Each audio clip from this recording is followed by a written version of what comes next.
with the best accent, the Louisville, Kentucky accent. She drinks bourbon like nobody else. No, I can't even do it. But Toni Boer, I'm going to welcome you to the stage. You've got your harem of men following you. Come on up. Come on, men. That's you. Shane. Look, Toni, I'm going to get Toni to introduce this session, but it's all about realtors. Boys, you need to take a seat on the couch. Oh, and Dia's coming as well. Sorry, Dia. My apologies. We've got a couple of chicks up here. But folks, I was a realtor. I then transitioned. Toni is the jack of all trades, or the Jill of all trades, but I'm going to get her to introduce herself. And can you just brag a little bit about how much real estate you've sold? Because I've seen it, and I need you to tell these people. Hello, everyone. So my focus is in central Kentucky, which is the Bourbon Trail. What a lot of people don't know about that is that it is a little over 100 miles and about 12 different counties. So it's not anything that you run or you bike. We have had several people ask that. So you do typically have to drive between the distilleries. Central Kentucky offers a lot more than that. We have obviously the Kentucky Derby, and we have award-winning wineries and kayaking, hiking, river cruises, all sorts of things that are bringing Kentucky on the map, especially for short-term rentals. So today I have with me another, I left off Red River Gorge looking at Shane. That is the Kentucky Grand Canyon. So Shane O'Donnelly is representing the Red River Gorge area of Kentucky. Then we've got Jerome Isaacs, who's also with Keller Williams. We're all with Keller Williams, by the way. And then we've got Mario Nunez. Didn't want to ruin that name. And we have Dia, who's also going to help support up here on the stage. So here we go. Is your mic on? Hello? Okay, awesome. Everybody's mic's on? Okay. Yes. Yep. All right. So first question that I'll let you guys go through and answer. Can you explain how the role of an STR-centric realtor differs from that of a traditional real estate agent? I guess I'll give it a shot, even though I'm definitely the greenest realtor here. I just got my license this year, manage and co-host. Actually, let me just say, about this time last year, I owned 0 properties. I was in an event like this just to learn like you are. I wanted to learn about tax strategies, marketing, tech stack, stuff like that. Today, I own or manage 8 properties. I've got 2 under construction. I just got my real estate degree. I still have a full-time job in healthcare administration that I'm leaving in January. But to your question, what I have no interest in being a listing agent. I have no interest in really being a salesman. I want to be an advisor and a teacher to help teach other investors to do what I did, whether it's in my area or another area. I think that's really important to say that, realtors oftentimes get a bad name for being salespeople, and I think that the realtors who I have met across this industry, many of us see ourselves as teachers and educators within our own market, and I think it's really important to find that real estate agent in the market that you're interested in looking at who knows that market in and out. They know the areas that are short-term rental friendly, they know the regulations, they know, what sorts of properties do really well and that will get you the best return. So I think that's great that you mentioned that. And even when you are new, you're an investor in Red River Gorge area yourself, you know what works there, you know how, the properties can, what amenities work and things like that. So I think that's great. Mario?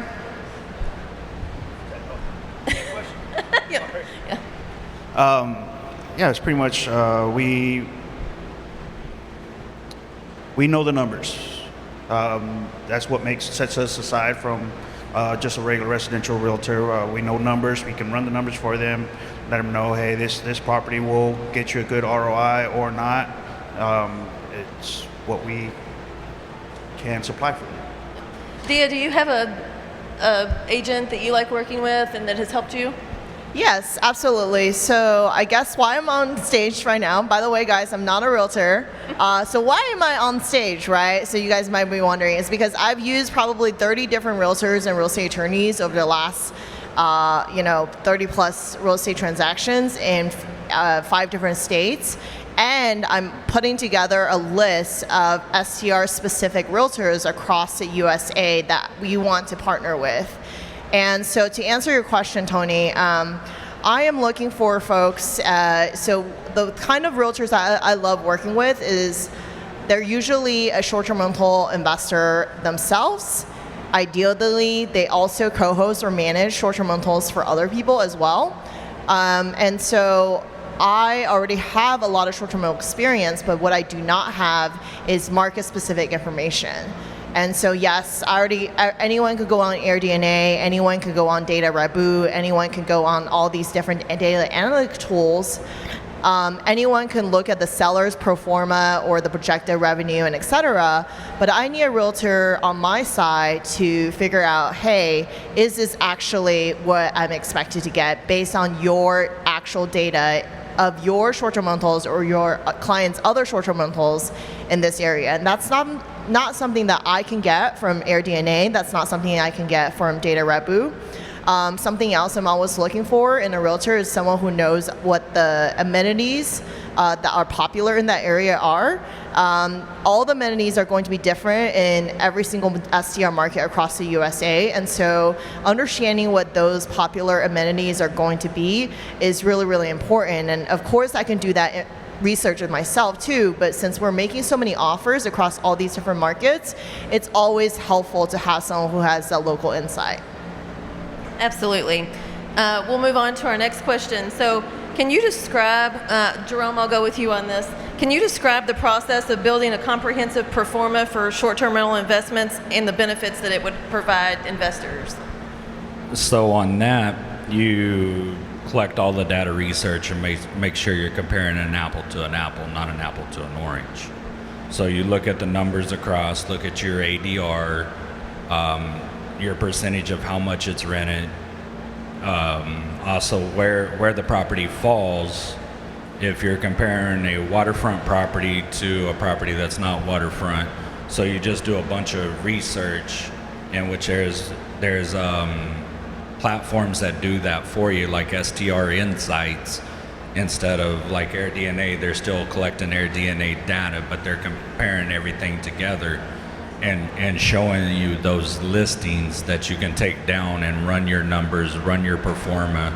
Even when you're running your proforma, you want to put in that 20 to 25% for the short-term management to make sure it is going to cash flow if you decide not to do that, not to take care of that property yourself.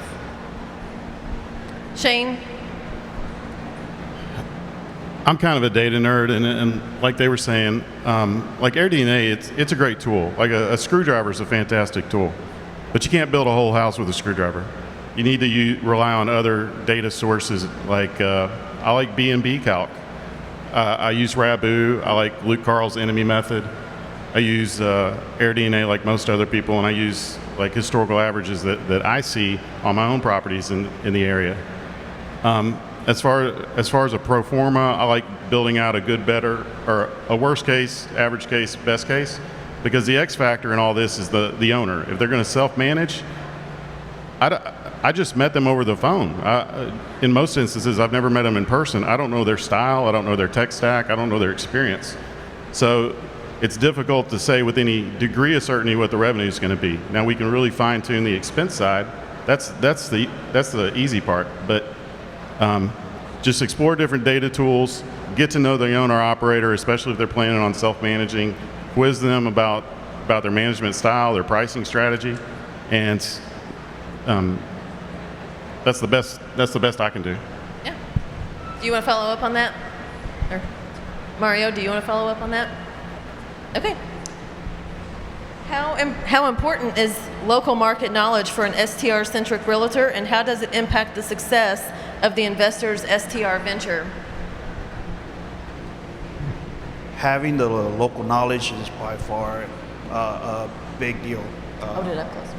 it's a huge deal having local knowledge on the market.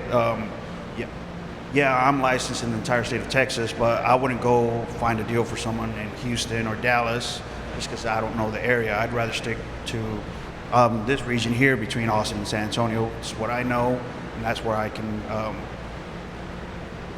give you the best I got. Yeah. Yeah.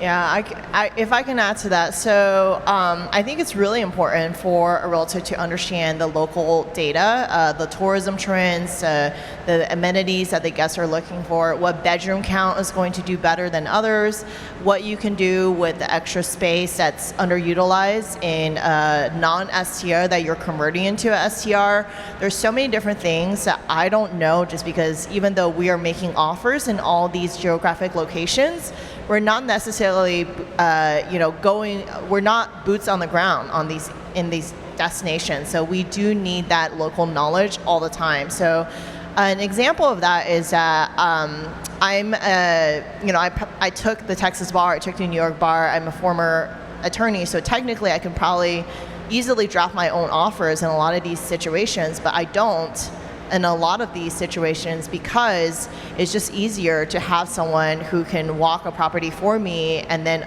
give me the local insight into the market. And, obviously, instead of hiring them as a consultant, I can just have them as a realtor. So definitely having the right realtor with the right local expertise with all these additional data points that I don't have is really important. Yeah, I absolutely agree. I think that yesterday when we were on your tour, it was a big shock to me just because a lot of the properties that we saw were in actual residential neighborhoods. And so in my market, I am constantly telling people, to avoid neighborhoods like what we were in yesterday, just because the market in Kentucky and central Kentucky looks completely different. So now it makes sense to me why a lot of our mutual clients and, people who are in this industry together, they, send me properties that look like those homes that we looked at yesterday in residential neighborhoods, and they don't understand when I tell them no. That's just not what would be a good short term in my market. So it was very interesting yesterday to see that those homes work really well here, and just the difference of different markets, and to understand that and to make sure that your agent knows those things as well. Yeah, I mean, there's so many different sources of tourism. It's not just leisure tourism, in which case being walkable to all the bars and restaurants and the tourism site is really important, but there's also medical tourism, being close to hospitals, or midterm rentals or corporate travel, which is really huge in Austin area, as well as in Bentonville, Arkansas, which was one of our other major markets. We have our hotel in Bentonville booked with corporate, medical, and leisure travel. So understanding all that, I don't think I would understand that for every single market for sure. Yeah, knowing who's coming to your area is one of the biggest, reasons. So as you mentioned, hospitals and things like that for midterms for this area. For my area, it definitely is more tourism driven versus, the midterms and things like that. So it's you definitely want to know what your market of people are and who they're coming for. Another thing I'd like to add to that is military, especially down in San Antonio, military city. So you have a lot of military that are constantly coming through and then not staying long, have to move on. So it's another market we can add to that. Mm-hmm. Absolutely. Yeah, just one other thing about, market familiarity. I'm in, an ecotourism market, and some things that you can't tell from the listing, especially if you're an out-of-state an investor, the property may look fantastic, but the neighbor may have a single wide trailer with a washer and dryer on the front porch and a bunch of three-legged dogs running around. So I like to go put eyes on the property. I want to drive there and see if you need a legit four-wheel drive or a Jeep to get there. Now, that's not a deal killer, but it's going to change your target avatar for who you're marketing to. Yep, absolutely. Yeah, great answers, guys.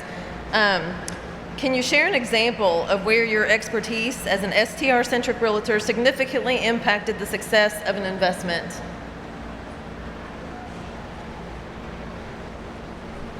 Yeah, I'll go. Okay. Some of my best successes are walking away from deals that were going to be bad for the investor. For example, there was a new development. They had fire hydrants. The listing agent was silent on whether or not it was connected to city water. Come to find out, it had a 2,000-gallon cistern. If you're trying to run a short-term rental with a 2,000-gallon cistern, you're going to have delivery trucks in there every 4 or 5 days delivering potable water. So being able to catch that, like during the due diligence period, really like kept their butt out of the fire.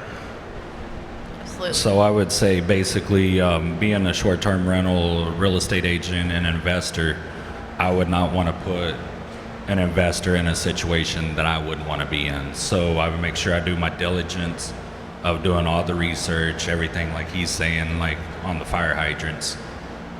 Make sure that property is doable, not only doable, but there's not going to be no surprises 6 months, a year, 2 years down the road. Make sure you know all your rules, your regulations, and everything about it to where you're comfortable of putting another investor on that property. Got it. Yeah, I think that all of that is very important. And we've got just a little bit more time, so I'd like to get one more question in. What are some common misconceptions or challenges that investors face when entering the short-term rental market, and how can an STR-centric realtor help navigate them? Like that, again, going back to not every realtor is created equally. They all have their niche. So there'll be realtors out there selling luxury to manufactured homes, to realtors out there that has the down payment assistance program. You have to find the right specific realtor to what you're wanting to do. So when I first bought my very first house, I was super new to real estate and I didn't know anything, and I probably hired the wrong realtor. So this realtor, great realtor for if you want to buy your first house to live in. But he is not a STR-centric or real estate-centric, investment-centric realtor. And so, there were a lot of things that, should have alerted me during inspections that I probably should have negotiated the price down a little bit more, for example. We didn't negotiate on the price at all. The house was in a flood zone, which, like if you try to resell this at some point, that's going to impact the resale value. I didn't know that until 10 days before closing, right? So there's a lot of things that I learned from that one specific instance where next time when I hire someone, I need to have someone who has STR experience or real estate investing experience. And so my next realtor after that, I was buying a little tiny 1-bedroom beach condo, and I made sure that she owns short-term rentals in that market herself before hiring her. And that transaction was just way smoother. Same thing with hotels, and I just want to do a divergence, but a lot of times if people are residential realtors, they might not be good commercial realtors and vice versa. So you really need to niche down, and if you're buying an LTR, you should be hiring an LTR specific realtor. If you're buying STRs, you should be hiring an STR specific realtor, which is why I really wanted to create this database of STR specific realtors nationwide. I think that's really great information coming from an investor's perspective. I know all of us here are short-term rental investors, and I find myself often having to switch hats between my investor opinion and my realtor opinion, and what if they're going to do a rehab, what is going to move the needle for you as an investor, redoing the bathroom, redoing the kitchen, laying new floor, things like that. Those are also going to give you value adds if you turn around and sell that house. So just flipping that hat around a couple different ways, and what's going to move the needle for you as the investor, what's going to get you your highest ADR. So it goes both ways. And I think that, being a Keller Williams representative and agent, we have solid core values that Keller Williams is built on. It's, just the culture within Keller Williams that we have been able to come up here on the stage and just be a part of, just speaks volumes of what that looks like, and God, business, and family. So very important. Anybody else? So I'll touch on a little bit what Dia was talking about being a centric STR realtor. it's not only acquiring the property, but directing the client to structure the property right, set the property up right, and also having those referrals to insurance agents, to property management people, to you could do a DIY yourself, or you could do a complete turnkey with somebody setting the property up and making it go for you, and just basically being hands off. So you have to have every part of the process to make it go smoothly for the investor. It's not like just walking out, selling a house, and touching on that too, you have to have the right finance, because personally you can sell that house every day of the week, but if you can't get it financed, you still got no house. Yeah. So going back to that, having the right people and everything on your team to make sure the investors process goes smoothly, and there's really no hiccups, because everybody's a professional in the short-term rental industry. Yeah. So just one last thing about the STR Realtor list. So we are building a list of STR deals that we're going to start sending out weekly. So Jerome, Ruby, and I. So if you have any questions about that, please reach out to one of us. And if you're a STR Realtor who's interested in submitting deals and partnering with us on future STR tours, reach out to one of us as well. And also the investors out there will be in all 50 states plus worldwide by the first of the year. That's wonderful. Wonderful. Great job, guys. Thanks, everybody.